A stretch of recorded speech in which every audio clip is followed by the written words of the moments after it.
આમ આદમી પાર્ટીના ગુજરાત પ્રભારી અને દિલ્હીના મતિયાલા વિધાનસભ્ય ગુલાબસિંહ યાદવ, સંગઠન મહામંત્રી મનોજ સોરઠિયા અને ઉત્તમ ઝોનના સંગઠન મંત્રી રમેશ નાભાનીએ ભુજની મુલાકાત લીધી હતી અને કાર્યકરો અને હોદ્દેદારો સાથે સમીક્ષા બેઠક કરી હતી। સૌ કાર્યકરોને આવનારી 2022ની વિધાનસભા ચૂંટણી માટે તૈયારીમાં લાગી જવા આહવાન કર્યું હતું। ગુજરાત સહ સંગઠન મંત્રી કે અંસારી, પશ્ચિમ કચ્છ પ્રમુખ રોહિત ગોર, મહામંત્રી राजेश पिंडोरिया, चिंतन ठक्कर, अभा गढ़वी, हरीश मोरबिया, दिलीप मोता, जुजारदान गढ़वी, अंकित गोस्वामी, डॉक्टर निकुंज भानुशाली, हरिभाई गढ़वी, अश्विन पिंडोरिया, ईशा कुंभार, शंकरदान गढ़वी, मजीद समा, कृष्णा ठक्कर, शीतल गोस्वामी, अंकिता धोकाई, राजेश जबुआनी, विनोद घोर, भरत गागल, दिव्यराज सिंह चुड़ासमा, गांगजी बुचिया, रफीक भाई रायमा साथे अनेक कार्यकरोए जवाबदारी संभाળી હતી તેવું आप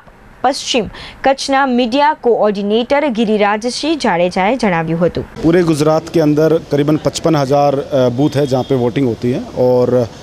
मनोज भाई जो कि महामंत्री हैं गुजरात के और मेरे साथ में रमेश भाई आए हैं जो संगठन मंत्री इस जोन के। तो आज बूथ समीक्षा बैठक है पूरे डिस्ट्रिक्ट की और एक एक तालुका प्रमुख, शहर प्रमुख के साथ हम बैठ के बहुत विस्तृत रूप से आज बातचीत करेंगे कि किस तरह से हम गुजरात के 55,000 बूथ समिति बनाएं और ऐसे क्या क्या मुद्दे हैं जिनको लेकर हम आगामी चुनाव में अपनी रणनीति बनाएं, उसको लेकर ये तैयारी बैठक। साथ में जो जनसंवेदना मुलाकात है जिसमें हमने मृतकों के घर तक हमारे वॉलंटियर जा रहे हैं, उनके घर पे जाके उनसे फॉर्म भरवा रहे हैं ताकि गुजरात सरकार के सामने एक सच्चा आंकड़ा पेश किया जाए जिसमें विजय रूपाणी जी ने कहा कि 1.25 लाख मृत्यु जो है गुजरात के अंदर हुई है और एक बहुत ही गैर जिम्मेवारान बयान भी उन्होंने दिया कि किसी भी व्यक्ति की गुजरात में ऑक्सीजन की कमी के कारण मौत नहीं हुई, जो कि बड़ा चौंकाने वाला बयान है। उसका खुलासा भी हम करेंगे और 16 सितंबर को हमारा ये जो दौरा है ये ख़त्म होगा जिसमें ईशुदान जी, गोपाल इटालिया जी, तमाम हमारे जो प्रदेश के नेता हैं वो लोगों के पास जा रहे हैं, गांव-गांव जा रहे हैं। तो बहुत जल्दी हम ये जो जनसंवेदना मुलाकात है इसमें एक सच सामने लेके आएंगे गुजरात में कितने लोगों की मृत्यु हुई। देखिए कि जब हम पहली बार दिल्ली में चुनाव लड़े थे तो दिल्ली को कांग्रेस का गढ़ कहा जाता था, भाजपा का गढ़ कहा जाता था। मैं मानता हूं कि जब आम आदमी जो है ना वो जागरूक होता है, उसको पता चलता है कि बेहतर शिक्षा आपको मिल सकती है अगर एक ईमानदार पार्टी सत्ता में हो, तो अच्छा स्वास्थ्य भी मिल सकता है, अच्छी सड़कें मिल सकती है, अच्छे कॉलेज मिल सकते हैं, तो तमाम तरह के मुद्दे जो दिल्ली के अंदर हम लोगों के बीच में लेके गए। आज गुजरात के अंदर आप देखिएगा बिजली बनती है लेकिन महंगी सबसे ज़्यादा गुजरात में बनती है।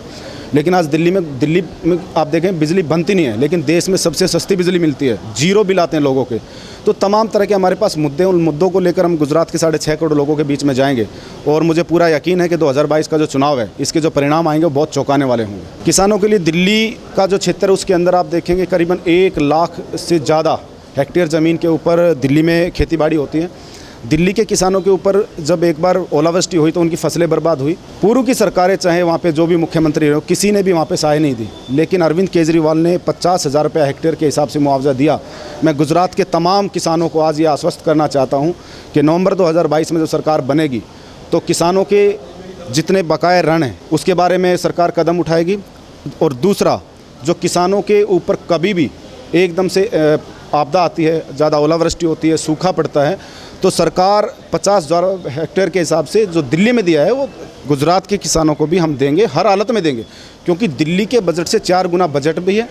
और मुझे आज तक ये समझ में नहीं आया कि किसानों ने ऐसा क्या अपराध किया है कि जिस प्रदेश से माननीय प्रधानमंत्री जी बिलोंग करते हैं, आज उस प्रदेश के अंदर MSP की गारंटी आज वहाँ पर भी नहीं है। तो तमाम किसानों को MSP गारंटी भी हम देंगे आने वाले चुनाव के इस एजेंडे के अंदर। कमाल की बात यह है कि आज मुजफ्फरनगर में पूरे देश के किसान इकट्ठा हो रहे हैं और ये पहली सरकार है और ये पहला कानून लग रहा है मुझे पूरे आज़ाद हिंदुस्तान के इतिहास में